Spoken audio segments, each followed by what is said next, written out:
It's entirely possible, albeit a bit difficult, to coach yourself. Coaching is really about putting up a mirror and helping someone see something in a new way. So coaching yourself just means helping yourself begin to see your situation in a different light. It's easier with outside perspective, of course, but it is possible to do some self-coaching using some of the tips I'm going to share now. Probably the most common self-coaching tool is what's called the self-coaching model. The most common is the CTFAR, which stands for circumstances, thoughts, feelings, actions, and results. A very famous coach trainer who I will not be mentioning because our values are very much not aligned, is the one who's most often credited with this model. But really, it's not something new or something original that she created. It's based on cognitive behavioral therapy, or CBT, which has been in practice since the 1950s. In short, the model says there's a circumstance about which we have thoughts. Our thoughts then create our feelings, and those feelings drive us to take actions, and the actions that we take then create the results in our lives. The idea behind CTFAR is that circumstances aren't inherently good or bad. We attach meaning to them based on our own experiences, our mood, our personality, and more. And most important then is that we can change how we think, feel, and react to our circumstances. The goal of using this self-coaching tool or any self-coaching model is to step outside of your own patterns, to remove the judgment of your circumstances and of your thoughts and feelings, and to make new, empowered choices about how you want to respond. Let me give you a couple of examples of this self-coaching model in action so you can see exactly what I'm talking about. So example one would be, the circumstance is my schedule is full, meaning there's no available time in my calendar. That might create the thought that I don't have time to work on the book that I really want to work on. Let's presume that you're somebody who's trying to write your first book. The feeling that you would then have based on the thought that I don't have time to work on this book that's important to me is frustration. And when you feel frustrated, then the actions you might take would be being short with your family and friends. And the result is people are frustrated with you and you don't get anything done on your book. So here's how using this model and recognizing this pattern could help you reframe the situation and make new choices. The circumstance remains the same. Your schedule's full. The circumstance hasn't changed, but your thought could change to, I can make time to work on this book. The feeling then might be excitement. And from that excited state, you might do something proactive, like change around some of your appointments and make a different schedule so that you can put in time to write the book. And the result from this place is working on the book. I'm going to give you one more example. The circumstance is my bank account balance is low. The thought you might have when you see the low bank account balance is, I'm going to go broke. And when you have that thought, the feeling that it creates is fear. So what do when you're feeling fear? The actions you take are to not buy anything, to go in panic mode. And the result is, well, nothing much changed. You still don't have much money. Now here's how that pattern might change for the same circumstance. The circumstance again is my bank account balance is low. But this time you have the thought, I can find ways to make more money. That thought creates the feeling of hope.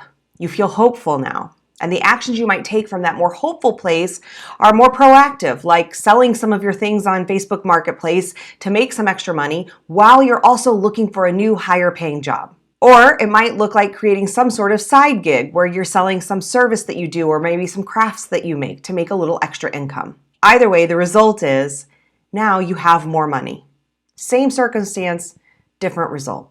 So as you can see, this model hypothesizes that our results prove our thoughts. So even if the circumstance stays the same, you can get a different result by changing your thoughts. And changing your thoughts changes your feelings and then actions.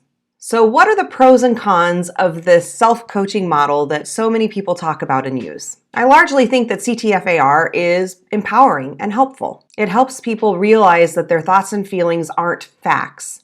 And it can illuminate a path towards making different choices about how they respond to many circumstances. When you get accustomed to running this model in your head for any circumstance, you are likely to more regularly make different choices that alleviate a lot of stress in your life. But, and here's a big but, and I hope you hear this model, like any, isn't perfect. It's overly simplistic, and yet it is often prescribed as the solution to any problem. The messaging around this approach can get boiled down to a really simple idea of change your thoughts, change your life. Sometimes Change is just about changing our thoughts and therefore our feelings and actions.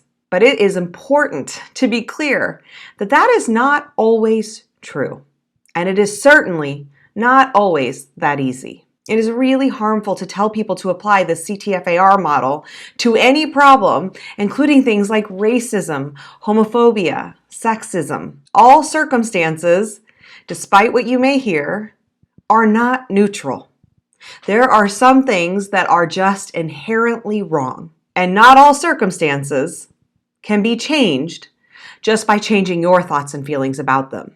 So in short, use the model when it feels empowering. Don't use it if it ever leaves you feeling victimized or shameful. And that advice is true for all coaching methods. They should always leave you feeling empowered and with more agency, not the opposite. So for those times when the self-coaching model doesn't feel helpful, or if you're just not a fan of it, there are still some other ways that you can act as your own life coach. At its core, coaching is really about asking powerful questions. Coaches aren't supposed to be telling clients what to do. They should be listening and asking questions that help clients come to their own choices. So the more thought-provoking questions that you have at your disposal, the more likely you are to be able to thoroughly and objectively evaluate any situation. Self-coaching questions can help you better understand your own thinking, unpack your unconscious patterns, and consider new ways that you might think, feel, and act. To get you started, I'm going to share now a few self-reflection questions that may be really helpful for you as you begin to act as your own coach. Here's a couple of questions for when you're feeling stuck. What am I tolerating? What fear is keeping me from taking action? How could I give myself permission to do it messy? Here's a couple of questions for when you're not feeling very loving towards yourself. What might shift if I stopped seeing myself as broken or needing to be fixed? How does it feel to consider myself unfinished instead of broken? What would it look like to extend compassion to myself in this moment? And here's questions for when you're feeling afraid of something. Is this as important as I'm making it feel? What's the best that could happen? Who benefits or profits from me feeling this fear?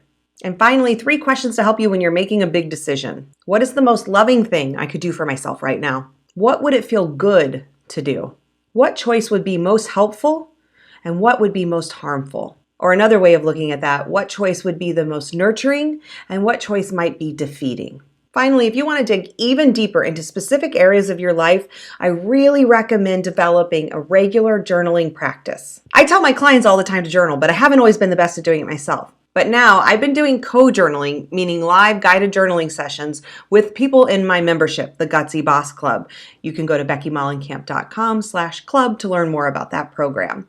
And having done that, having that regular practice now, I can finally really walk my talk and say that journaling makes a massive difference. I have had some incredible self-discoveries that have led to real change in my life.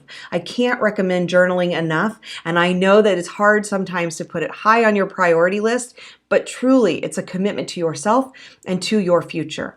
And if you need help with journaling, I offer hundreds of journaling prompts in a bundle that you can purchase. You get prompts for everything from money mindset to imposter syndrome to self-care and so much more for $24. It's a small investment compared to investing in a life coach, and it's a great first step towards being your own coach. You can learn more about them at beckymollenkamp.com/prompts. And good luck acting as your own life coach.